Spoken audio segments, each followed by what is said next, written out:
Billy Syahputra 5 kali mimpi didatangi Olga Syahputra dalam sebulan. Billy Syahputra mengaku rindu pada mendiang kakaknya, Olga Syahputra. Mantan kekasih Amanda Manopo ini bahkan sampai 5 kali bermimpi bertemu dengan sang kakak dalam kurun waktu sebulan.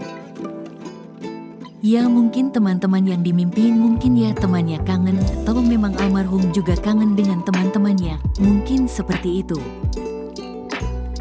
Karena sejujurnya lillahi ta'ala gue sudah hampir 4 atau 5 kali dalam sebulan ini loh, mimpi bertemu Olga Syahputra, terang Billy Syahputra, di kanal YouTube Intens Investigasi, Selasa, tanggal 2 Maret tahun 2024.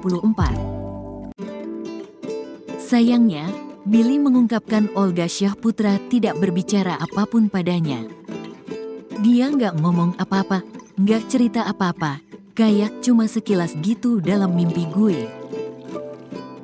Memang nggak ada sepatah kata untuk kasih nasihat atau cerita apa gitu. Ini nggak ada sama sekali.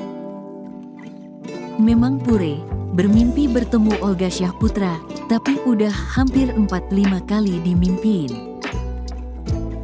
Tapi ini real, demi Tuhan, tandasnya.